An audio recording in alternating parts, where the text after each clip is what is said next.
You know, the difficulty with that question, Bridget, of talking about justice, defining justice throughout human history, is that I don't think you can talk about justice without talking about human beings and how complicated they are, and in some ways how impoverished they are in many, many, many, many ways. You're fine, David. I'm just looking that way.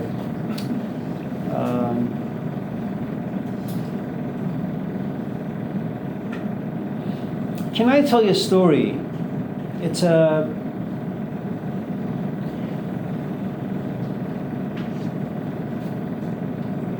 epic. It was written about 5,000 years ago. Scholars argue it was the first story that was written and gifted to humankind. I don't know if that's true. It's a nice thing to say about the story. It's called the Epic of Gilgamesh.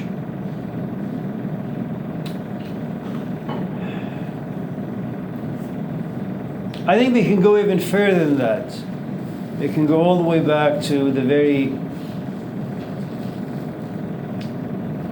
first few days of just human birth, when human beings came down from paradise, or they evolved from apes. I'm not really quite sure. But let's talk about Gilgamesh for a moment, and then we'll move on to perhaps a different topic, because to be honest, I don't really know how to approach it, because it is so complicated. I have a Ukrainian friend. We've been friends for about almost 25, 30 years. Ever since we got our car wash in Roseville, he's been helping us. Of course, he moved to North Carolina about 4 or 5 years ago. His name is Victor. He has 16 kids. He always wanted like 20, but a few of them passed away at birth. But the 16 who have remained, they've run into a lot of difficulties, drugs, just difficulties of life. And I don't know how parents can manage 16 children. That in itself is an unjust way of doing business with life, with your children, with your wife, with yourself. But all those things aside,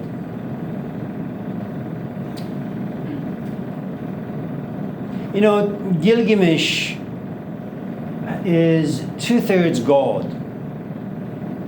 and 1/3 human. He is the product of a mortal man and a goddess who lives up in paradise somewhere. And you would think that if you create an entity that is 2/3 God, and let's kind of clarify what that means. If I ask you, who or what is Jesus Christ, assuming that you're a Christian, you would say, well, he is wise, he is compassionate, he is forgiving, he is a man who desires social justice, intellectual justice, emotional justice. That's what it means to be God. He's insightful. He doesn't make any judgments. He's very understanding. He's always going to turn the other cheek. Okay. If I ask you what it means to be a man, a regular man, a normal human being, you would say, well, the 7 deadly sins live inside him or her. They are consumed by arrogance, i.e. pride. They are greedy, because greed is the outcome of pleasure, and whatever gives you pleasure, you want more of it. You're also quite fearful. Fearful of your future, of all the uncertainties, insecurities, and that's why you hoard. That's why you're greedy, to some extent, because you don't want to lose what you have, especially if what you have is positive, pleasurable. You're also filled with anger, wrath, and every human being has every right to be angry. No one asked me if I wanted to be born, and here I am. You ask your parents questions about what you should do with your life, they have no idea. You look at them, you realize they're not happy, and yet They happen to be legislating laws for your life, how you should be, what you should do, how you should speak, where you should go, why, when, all those things. So, to be God means to be certain, to have all the positive qualities. To be mortal is to be confused, uncertain, fearful, and angry most of the time.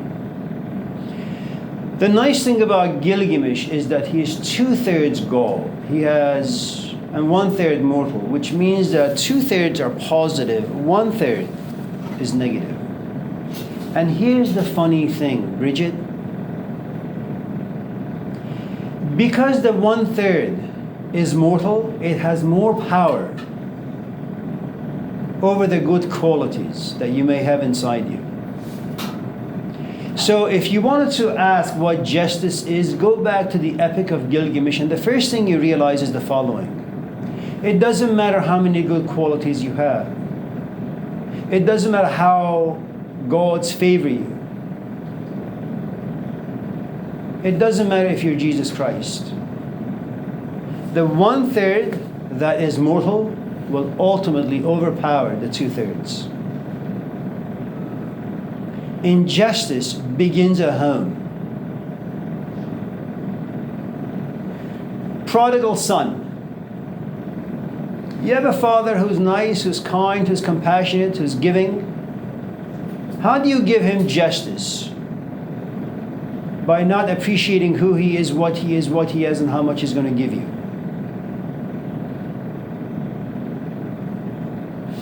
The problem is not Putin. The problem is not Russia. The problem is not Trump. The problem is how human beings have been wired. What they are on the inside. How long it takes us to get things right, to understand. You get into a relationship because it's pleasurable. There comes a point when it loses its luster. It becomes problematic. And then you sit back and you say, did I really do this to myself? Why? That's how it is. It took, if we've been around for a few million years, it took this body of countries called the UN to come together in 1948. That's how long it took us to realize that you need all these countries to come together to make sure that no country transgresses, bullies, does injustice to other countries. You don't even need to be a nation to experience injustice. All of us in this class have had jobs. There is one person who happens to be your supervisor, your manager. It doesn't take very much for them to bully you around. To some extent, we've all experienced abusive parents. They go out, they get drunk, they get high, they're angry when they come home, and they bully the entire family around. But more importantly, Bridget, life is difficult. You want to be educated, Bridget. You want to be wise. But this is the space where society tells you wisdom will come to you. You have to wake up at 6 in the morning, get yourself stuck in traffic, spend time in classes you really, really don't enjoy, and in the end, what do you have? Nothing. Your intention is good. You want wisdom. The vehicle through which wisdom is promised to you is all wrong. Society creates injustice. Sigmund Freud wrote a book some time ago that, you and I, you're lonely. You want a companion. Loneliness is injustice. Why is it that human beings are born, wired, so that there comes a stage in your life where you want a companionship? Well, do you know what sort of a companionship you want to have in your life? Of course not. That's the first injustice. You don't have the proper insight or experience. You don't even have parents. Add to it the fact that you hang out with anyone for 2 weeks and all of a sudden you fall in love.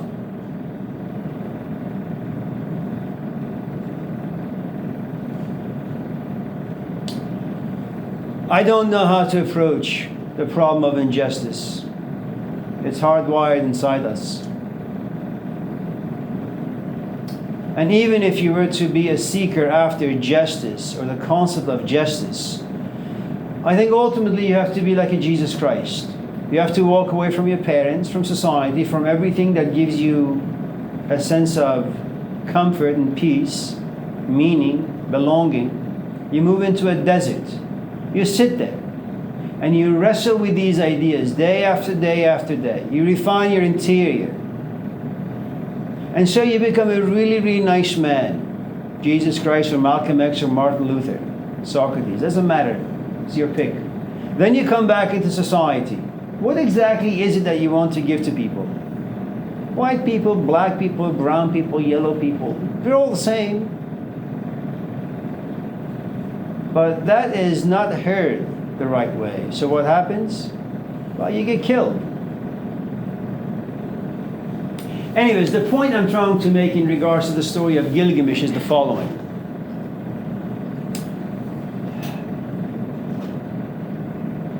It is sad, of course, what happens to countries when they're bullied. Ukraine, Afghanistan, New Orleans, all these are tragedies. And we're the sort of animals that desire to find villains out there. Let's see if we can find someone to blame for our miserable life. But I think ultimately, if you want to find the real culprit, all you have to do, as V would say in the movie V for Vendetta, look in the mirror, and there you have it. We are incompetent in so many areas, in so many ways. You may be the nicest woman on the face of this planet, Bridget, but because you have limited knowledge about life, you have no choice but to impose your assumptions, mostly wrong, false assumptions, onto other people.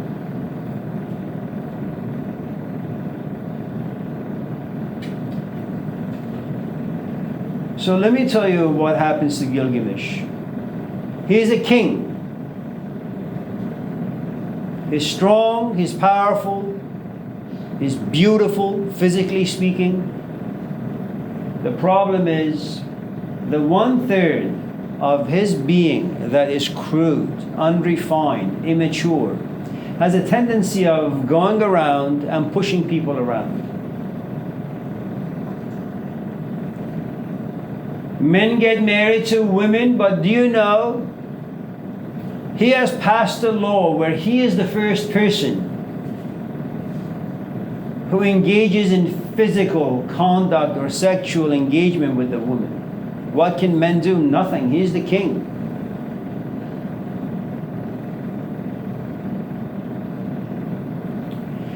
Now, if you are liked by the gods up there somewhere, if there are any gods, they're going to do something really, really interesting to you. If the gods think that you have the capacity, the potential to be refined, to be matured, if you can be trained to become a just, fair, decent human being, they'll make you fall in love. It's the only way where sacrifices can be made. If you don't love, you will never, ever, ever make sacrifices. Love is the only force, the only component that will force you to give up who and what you are and who and what you have. It's the only force.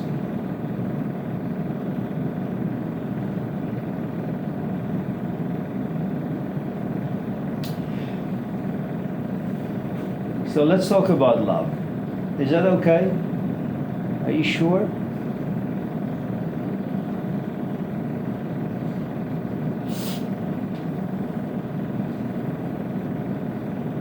Do you guys have any questions or comments before we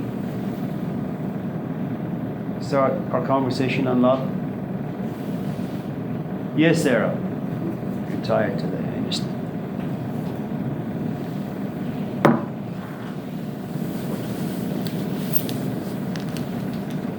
For those of you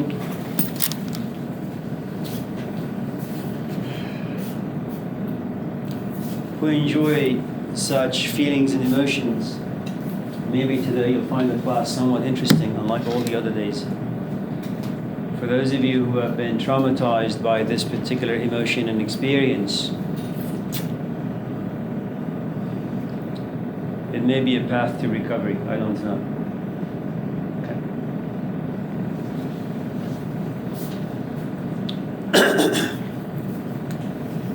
This is the first stage that you and I occupy in life, and most often we'll live in this stage and we'll die in this particular stage. It's called iron. It symbolizes a life filled with pleasure. Now, it doesn't mean it has to be crude pleasure. Anything that brings about pleasure. Symbolically, it's referred to the genitalia. It is instant, it is intense, and you want it quickly. It is dense. It's very, very difficult to overcome. Okay? And some of you in this class may have had some experience down here. Go back to our conversation about what it means to be a human being. Well, you are given 5 senses. The senses have only one function: to give you experience. In experience, you create a relationship. Now, Rebecca was kind enough to bring today coffee. Okay? Now, you look at the bottle. Your memory kicks in. I went to Pete's coffee shop yesterday. I had a latte or just a black coffee. It tasted really, really good. You didn't have time today to make yourself a cup of coffee. Rebecca comes here with a jar. Coffee. Your memory goes back in time. Yesterday. I had pleasure while having coffee yesterday. Okay? Your memory kicks in, you get off of your chair, you come to the front of the classroom, and you pour yourself a cup.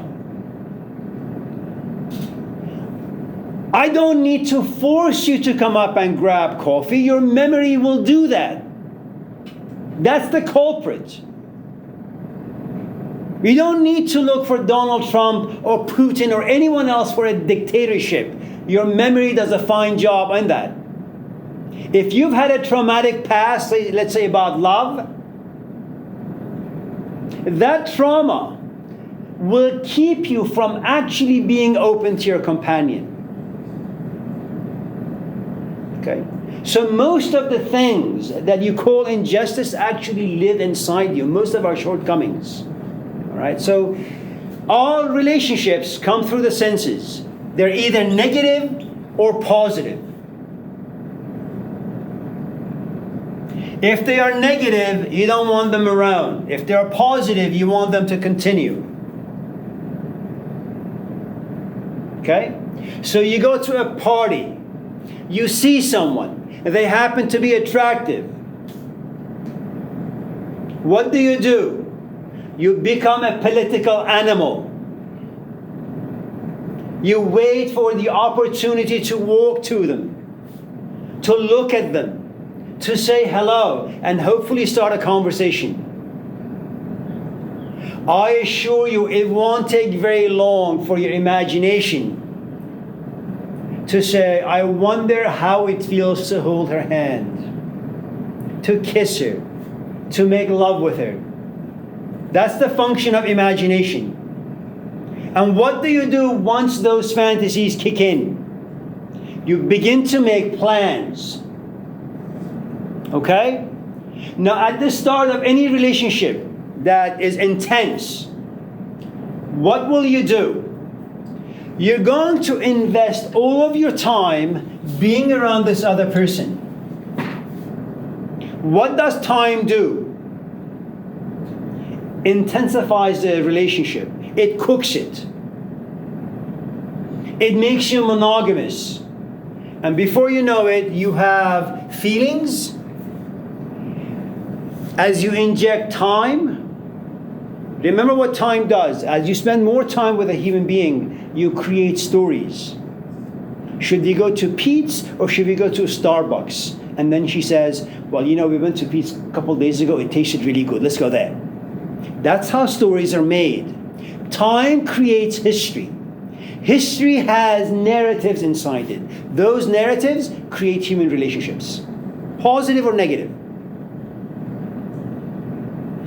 After 2 weeks, all you want to do, and this is one of the things about human beings, there comes a point where simply sitting and looking at your companion is just not sufficient anymore.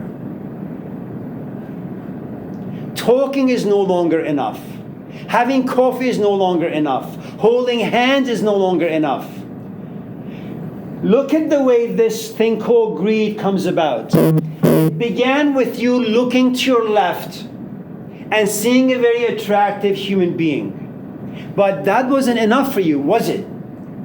All of a sudden, because you and I are creatures after beauty, okay? You say, I looked, it's great, I want more. Okay? You're not going to stop yourself. Especially if you keep looking her direction or his direction. It's going to get more and more and more intense. Okay? This thing called pleasure is going to have a snowball effect. You want more of that which gave you pleasure. So you walk to her or him. You say, hello.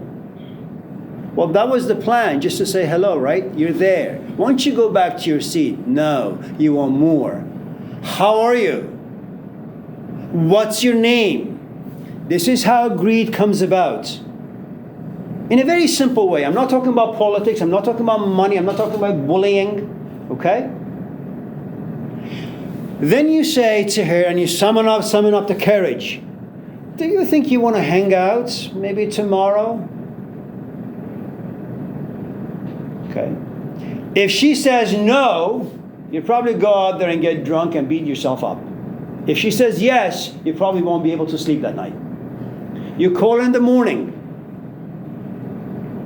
And what are you going to do? You're going to ask her all these nonsensical questions. So, how are you? How's school? What are you studying? Your hair looks nice. What kind of car you drive? How's your mom? You don't care about those things. But nevertheless, this is the way we dance. Being flirtatious is one of the things that you need to have. Okay?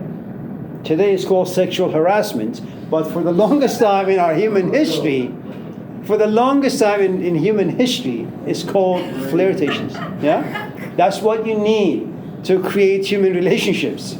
Now, what is it? That's just so true. It is true. Matthew, one thing you need to know about this class, everything I say is true. Oh, I know. Okay, good job.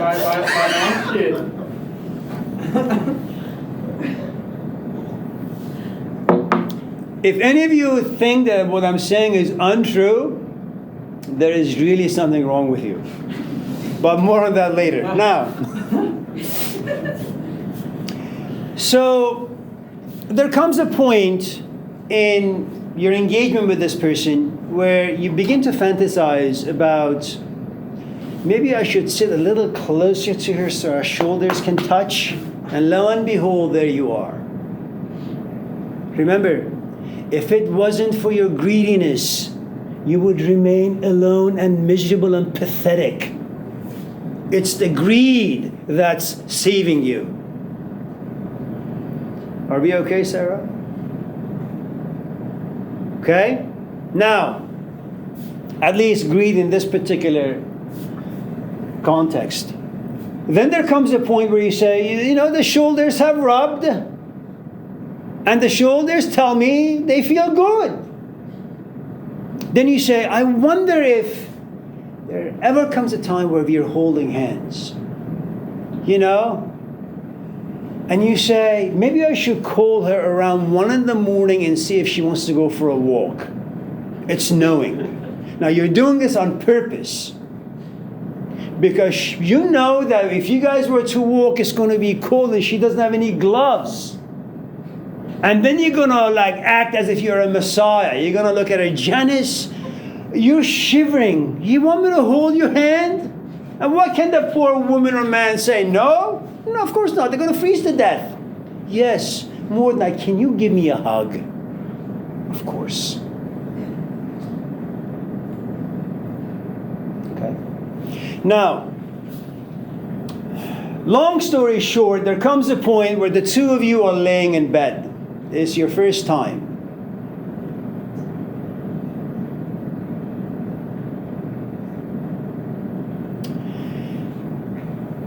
For the longest time, you've been interested in her mind, in her history, in his or her experience in life, what they want to do in the future. All that stuff goes away. And now you want their body in a very intense and concrete way. Not for 5 minutes, not for 10, especially if you've created a history with them. And you will do this called sex over and over and over and over again. This is your world. You know, Henry David Thoreau once remarked that if you really, really want to have a meaningful life, you have to suck the marrow out of life. If there is any value in life, go there. Extract everything that's good. And that is what we do here. But you need to understand it is profoundly physical.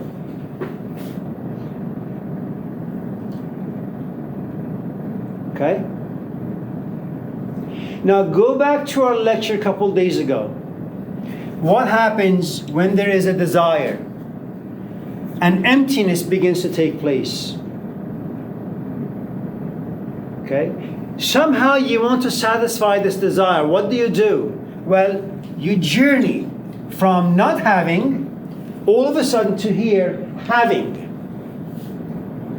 As long as what you're having gives you pleasure, this becomes the central narrative of the relationship. But I assure all of you, there comes a point where you will have sex. And don't get me wrong, it is filled with a good amount of love and care and compassion and respect. But there comes a point where instead of it satisfying you, it leaves you dissatisfied. Not because of anything he or she has done. Not because this does not give you pleasure.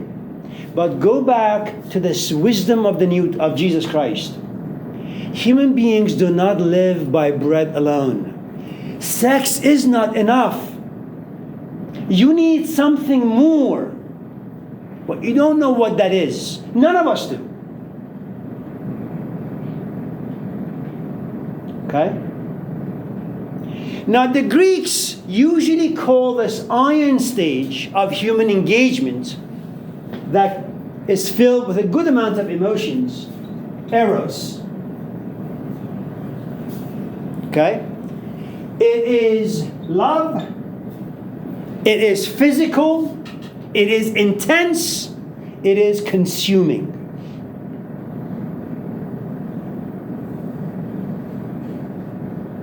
Okay.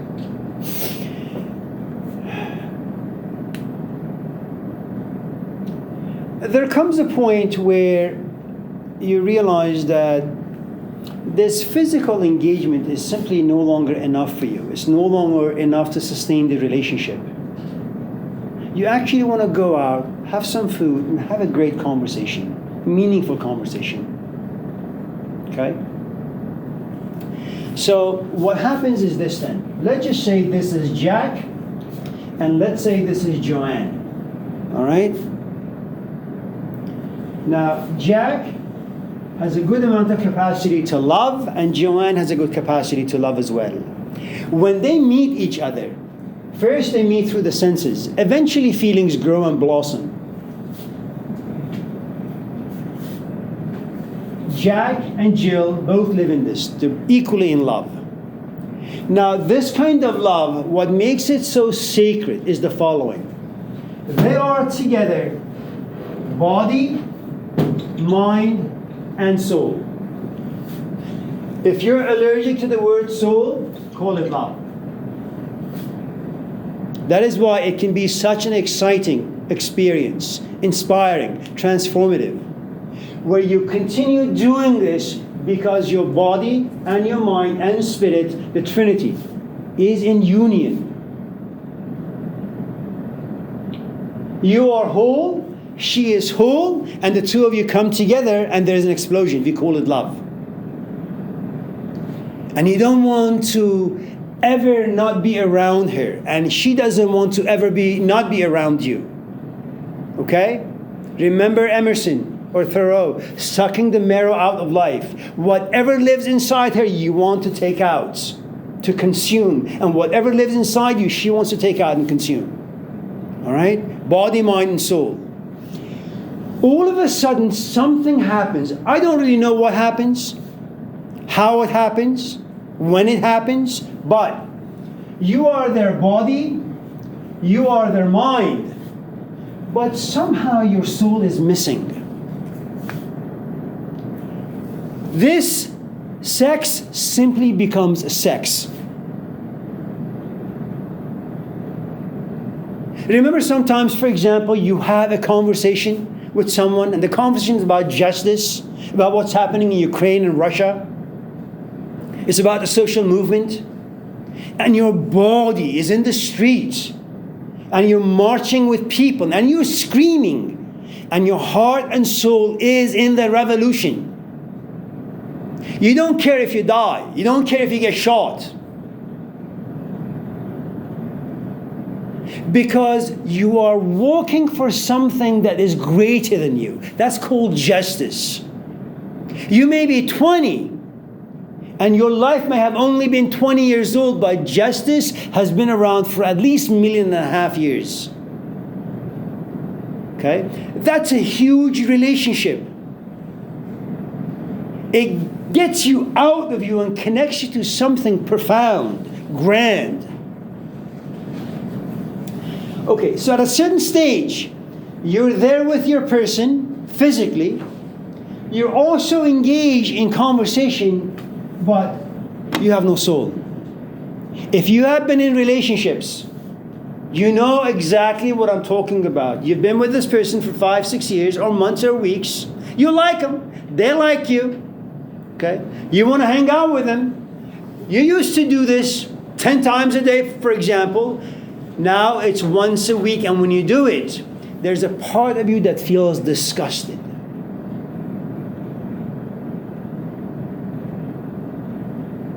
Okay? This happens when something about you says, I am satisfied. The moment you become satisfied, you become contaminated. You are pushed out of the Garden of Eden. Satisfaction.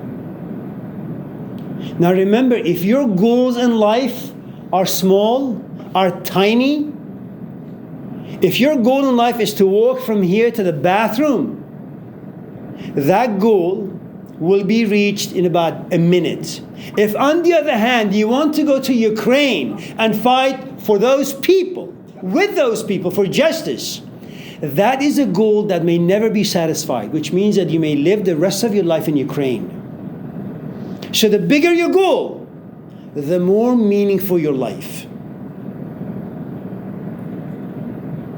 If you want to escape depression, if you want to escape loneliness, meaninglessness, the absence of purpose, connect yourself to someone or something that is bigger than you.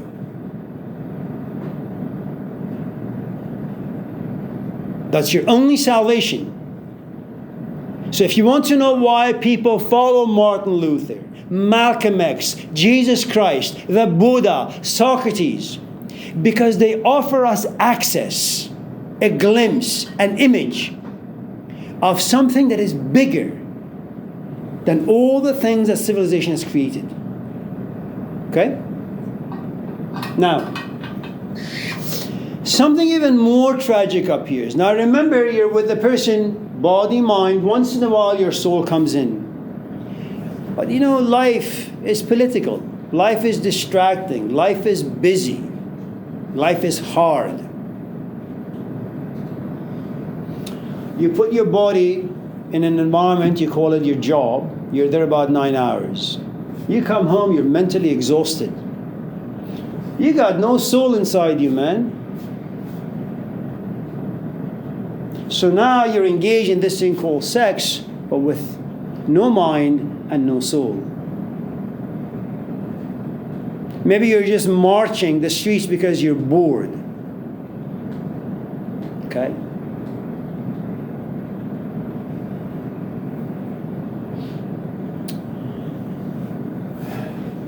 That is one of the problems with Eros. You will always reach satisfaction. And once you reach satisfaction, boredom enters. The problem with boredom at this stage is the following. You have the memory of being in the Garden of Eden, being complete in the presence of your companion. Now your companion is there, and the only feelings that you have are negative, miserable ones. And now the conflicts begin. So that's the outcome of Eros that most of us are engaged in. Okay? And the truth is that's, you can call it injustice, but that's just the way life is. It's organic, it's natural. Not a single one of you will go to any gatherings anytime soon where you'll be at a stage in life where you say, the woman is attractive or the man is attractive, but I want to know if they can speak well, if they can think well, if they have a soul inside them. You're not there yet. Which means that you will be attracted physically to someone. Out of that attraction, fantasies will grow. I am more than ready to be in a relationship. I can be forgiving. I can be compassionate. I am mature enough to handle children, to handle conflict. Time will pass and you'll be reminded you're still a counterfeit. Okay? Now, if you know this, next time you get into an intimate, romantic relationship, you know exactly how it starts. You look somewhere, someone looks good to you, you pursue it. And how it's going to end. Boredom. If you understand the science of this, not a single, really, really understand it. Not intellectually, but feel it. Not a single one of you will be depressed. You may be sad. You may be disappointed, but certainly not depressed, not vengeful. And you will never going to blame your companion for the ways you feel. Why? You know exactly how it's going to start. Not a single one of you in this classroom will ever get disappointed when you use the bathroom. Why? You know the outcome of eating and drinking. Okay? This is no different. It's food. There comes a point where it needs to leave your entity. Okay?